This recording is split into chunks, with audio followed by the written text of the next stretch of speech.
बिस्मिल्लाहिर्रहमानिर्रहीम। अस्सलाम वालेकुम डियर स्टूडेंट, मैं मोहम्मद मोहसिन और आज हम लोग 9th क्लास की केमिस्ट्री का चैप्टर नंबर 3 और उसका लेक्चर नंबर 14 स्टार्ट करेंगे। तो डियर स्टूडेंट, आज हम लोग एक्सरसाइज से क्वेश्चन सॉल्व करेंगे। तो सबसे पहले क्वेश्चन नंबर 1 जो कि MCQ से रिलेटेड क्वेश्चन है उसको सॉल्व करेंगे। तो सबसे पहले मैं इंग्लिश मीडियम में इसको रीड कर देता हूँ, उसके बाद उर्दू मीडियम में रीड करूँगा। तो सबसे पहले वाला जो MCQs है वो क्या है, दी atomic radii of the elements in the periodic table.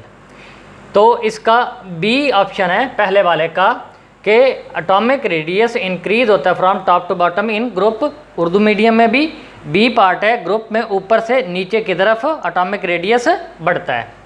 उसके बाद सेकंड वाला option, the amount of energy given out when an electron is added to an atom is called. जब एटम में एक इलेक्ट्रॉन जमा किया जाता है तो एनर्जी की जो मिकदार खारिज होती है कहलाती है। तो डियर स्टूडेंट, इसको इलेक्ट्रॉन एफिनिटी बोलते हैं और इसकी जो दूसरा MCQs है उसकी ऑप्शन क्या है, डी है। उसके बाद तीसरा MCQs, Mendeleev periodic table was based upon the. Mendeleev के असल पीरियोडिक टेबल की बुनियाद थी। तो डियर स्टूडेंट, मेंडलीव का जो पीरियोडिक टेबल था उसकी बुनियाद एटॉमिक मास की बेस पे थी। तो इंग्लिश मीडियम का भी बी ऑप्शन है और उर्दू मीडियम का भी बी ऑप्शन है। उसके बाद फोर्थ वाला MCQ, long form of periodic table is constructed on the basis of. Long form of periodic table की मौजूदा शक्ल में, long form of periodic table की बुनियाद है। तो dear student, long form of periodic table की बुनियाद एटॉमिक मास की बेस पे है। तो जो चौथा MCQs है उसमें इंग्लिश मीडियम वो बी होगा, जबकि जो उर्दू मीडियम होगा उसका सी होगा। उर्दू मीडियम का सी होगा एटॉमिक मास की बेस पे। तो ये उर्दू मीडियम चौथे वाला। उसके बाद फिफ्थ वाला, fourth and fifth period of the long form of periodic tables are called. तो पाँचवें का इंग्लिश मीडियम में सी पार्ट है जिसको हम लोग क्या बोलते हैं, लॉन्ग पीरियड। इसी तरीके से उर्दू मीडियम में long form of periodic table की मौजूदा शक्ल में चौथा और पाँचवां पीरियड क्या कहलाते हैं, लॉन्ग पीरियड्स कहलाते हैं। तो उर्दू मीडियम में भी क्या होगा, सी पार्ट होगा पाँचवें का। छठे का, which one of the following halogen has lowest electronegativity.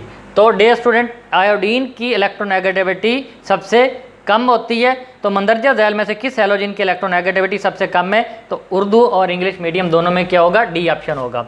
उसके बाद सेवंथ वाला, along the period which one of the following decreases. Period में इनमें से कौन सी चीज़ कम होती है। तो डियर स्टूडेंट, पीरियड में एटॉमिक रेडियस कम होता है। तो इंग्लिश और उर्दू मीडियम सेवंथ MCQs उसका ऑप्शन क्या होगा, A. Atomic radius along the period क्या होता है, कम होता है। उसके बाद आठवां वाला, transition elements are. Transition elements होते हैं, तमाम मेटल्स होते हैं। तो इसका क्या होगा, आठवें का बी ऑप्शन होगा। नौवें का, mark the incorrect statement about ionization energy. Ionization energy के मुतालिक गलत बयान की निशानदेही करें। तो डियर स्टूडेंट, आयोनाइजेशन एनर्जी इसका जो ऑप्शन है वो नौवें वाले का सी है। इसमें लिखा हुआ है इट डिक्रीजेज इन पीरियड। तो आयोनाइजेशन एनर्जी पीरियड में इंक्रीज होती है, डिक्रीज नहीं होती। तो ये पीरियड में बतदरीज कम होती है, ये गलत ऑप्शन है। तो नौवें का क्या होगा, सी ऑप्शन होगा। इसी तरीके से 10वें वाला, point out the incorrect statement about electron affinity. तो इसका भी सी होगा क्योंकि इलेक्ट्रॉन एफिनिटी भी इंक्रीज होती है from left to right in period. तो ये इसमें लिखा हुआ है इट डिक्रीज इन पीरियड। तो ये भी इनकरेक्ट स्टेटमेंट है अबाउट इलेक्ट्रॉन एफिनिटी। तो सी ऑप्शन होगा। तो उर्दू मीडियम वाले भी ये पीरियड में बतदरीज कम होती है, ये बढ़ती है पीरियड में। तो इसका उर्दू मीडियम में भी सी ऑप्शन होगा। एक डिफरेंस है फोर्थ वाला, उसमें इंग्लिश मीडियम वालों का बी ऑप्शन है और उर्दू मीडियम वालों का सी ऑप्शन है। इसके बाद डियर स्टूडेंट, शॉर्ट क्वेश्चन की तरफ आते हैं।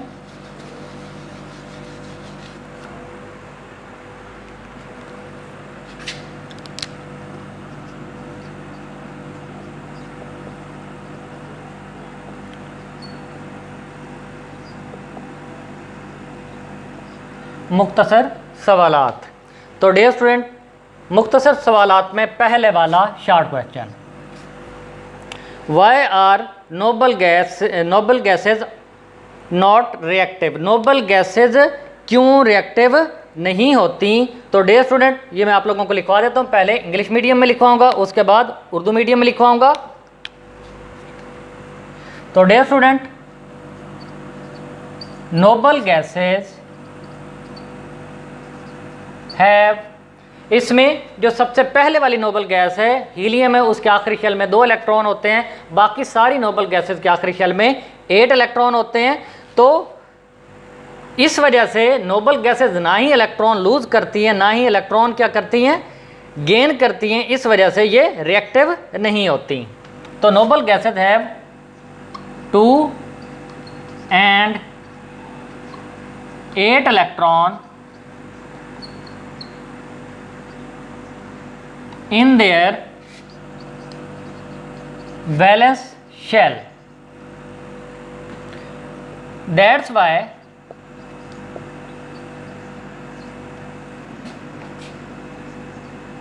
they cannot lose or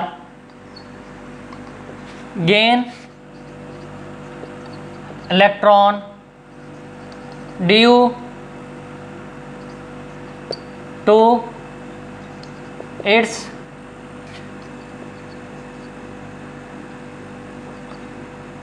complete valence shell.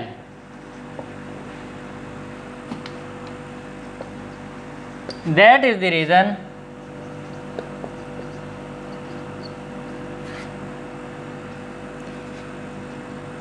noble gases are not reactive.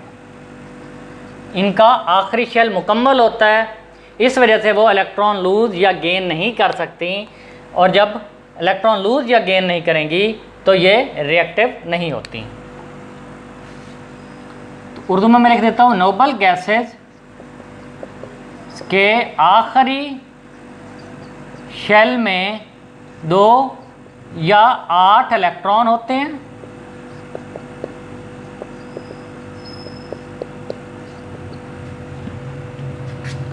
जिसकी वजह से नोबल गैसेस ना ही इलेक्ट्रॉन देती हैं और ना ही ले सकती हैं, क्योंकि इनका आखिरी शेल मुकम्मल होता है। इस वजह से नोबल गैसेज रिएक्टिव नहीं होती। तो डियर स्टूडेंट, ये पहले शॉर्ट क्वेश्चन का आंसर था। अब दूसरे शॉर्ट क्वेश्चन की तरफ चलते हैं।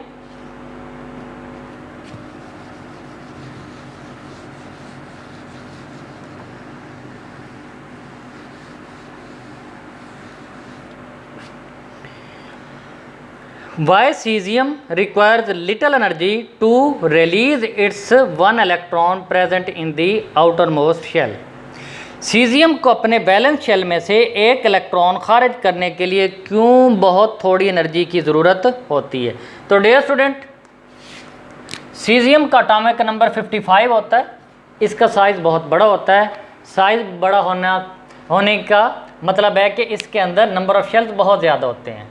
और जो आखिरी शेल होता है वो न्यूक्लियस से बहुत दूर होता है। आखिरी शेल पे न्यूक्लियस की अट्रैक्शन बहुत कम होती है। इस वजह से आखिरी शेल से इलेक्ट्रॉन निकालना आसान होता है। और जब इलेक्ट्रॉन निकालना आसान होगा तो आयोनाइजेशन एनर्जी की वैल्यू बहुत कम यूज़ होगी। तो डियर स्टूडेंट, पहले मैं इंग्लिश मीडियम में लिखवा देता हूँ।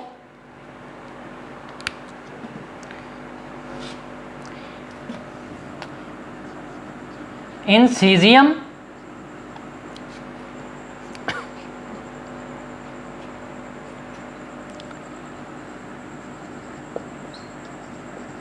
The valence electron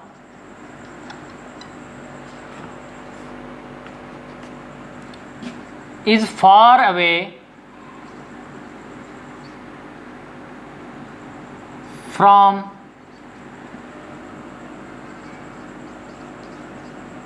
nucleus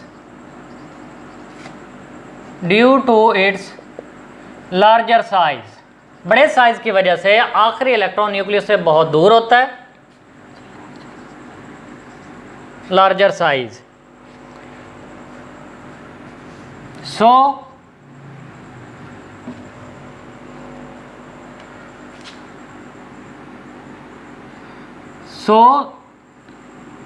force of attraction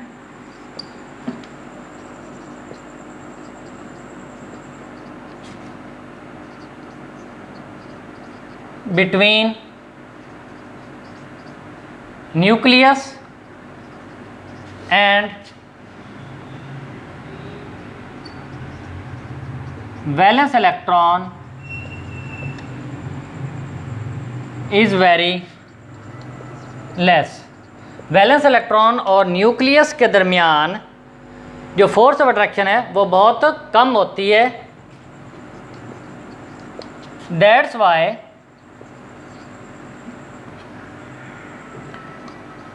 very small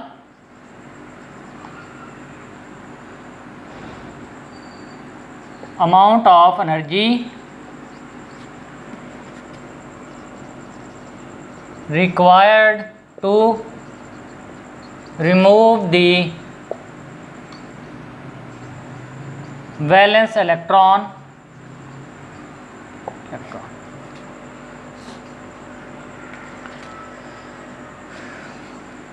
तो dear student, it means its ionization energy is very low। इसकी आयोनाइजेशन एनर्जी बहुत कम होती है। उर्दू मीडियम में लिख देता हूँ मैं। सीजियम का वैलेंस इलेक्ट्रॉन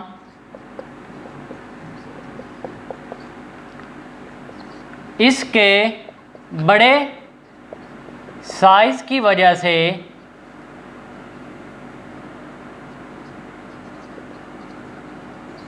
न्यूक्लियस से बहुत दूर होता है।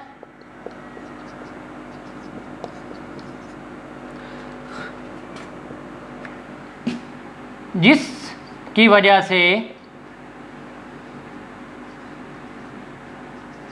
न्यूक्लियस और वैलेंस शेल के दरमियान वैलेंस शेल के इलेक्ट्रॉन्स के दरमियान कशिश की कुव्वत बहुत कम होती है।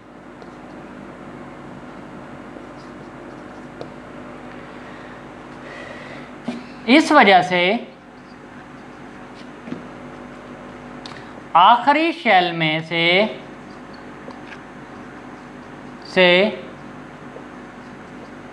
इलेक्ट्रॉन को निकालना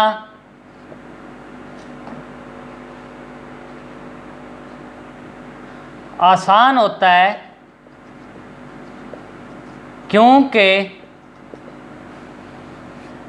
आखिरी शेल में से इलेक्ट्रॉन को निकालने के लिए बहुत कम एनर्जी की ज़रूरत होती है। इस वजह से इसकी आयोनाइजेशन एनर्जी कम होती है।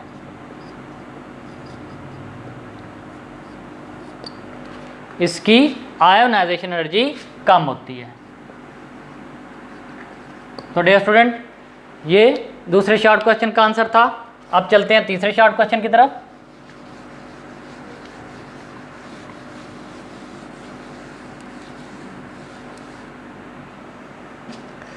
Y shielding effect of electron makes तीसरा शॉर्ट क्वेश्चन है, how is periodicity of properties depend upon of protons in an atom.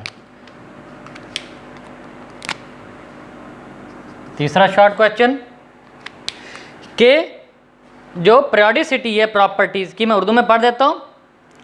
खुसूसियात की पीरियोडिसिटी किसी एटम में मौजूद प्रोटॉन्स की तादाद पर कैसे मुनहसर है। तो डे स्टूडेंट, हमें पता है कि जब हम लोग लेफ़्ट टू राइट मूव करते हैं पीरियड्स के अंदर तो नंबर ऑफ प्रोटॉन्स इंक्रीज होते हैं, नंबर ऑफ प्रोटॉन्स चेंज होते हैं। तो नंबर ऑफ प्रोटॉन्स चेंज होने से जो न्यूक्लियर चार्ज है वो भी चेंज होता है। न्यूक्लियर चार्ज, क्योंकि प्रोटॉन न्यूक्लियस के अंदर मौजूद होते हैं, वो चेंज होते हैं, न्यूक्लियर चार्ज चेंज होता है। तो इसी तरह इनकी प्रॉपर्टीज़ भी क्या होती हैं, चेंज होती हैं। तो in periodic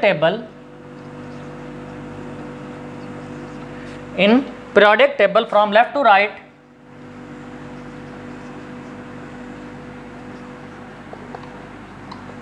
right in period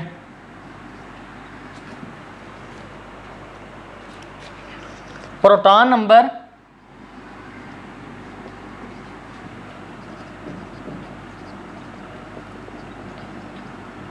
increases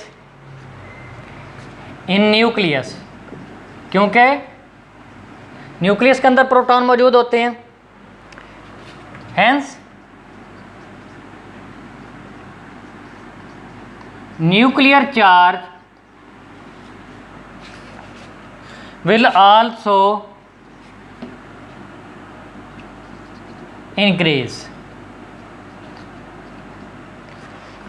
nuclear charge क्या होता है, इंक्रीज होता है। तो जब न्यूक्लियर चार्ज चेंज होगा, तब्दील होगा, तो प्रॉपर्टीज भी एलिमेंट्स की क्या होंगी, चेंज होंगी। तो when nuclear charge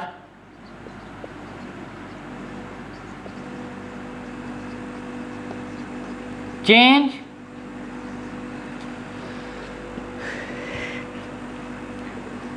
when nuclear charge changes properties of the elements will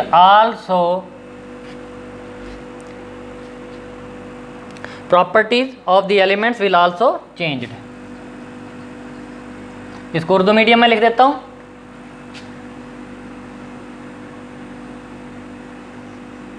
periodic table में पीरियड के अंदर या पीरियोडिक टेबल में पीरियड्स में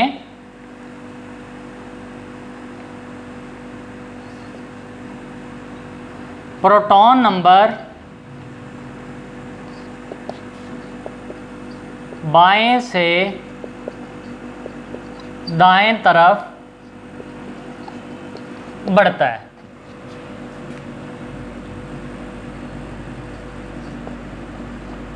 जिससे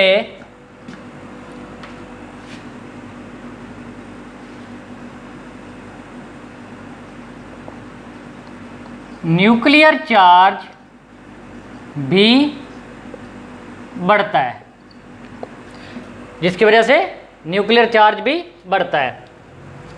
तो जब न्यूक्लियर चार्ज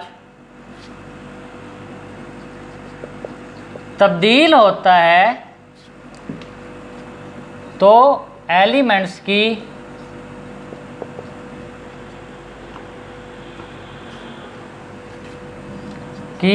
खसूसियात भी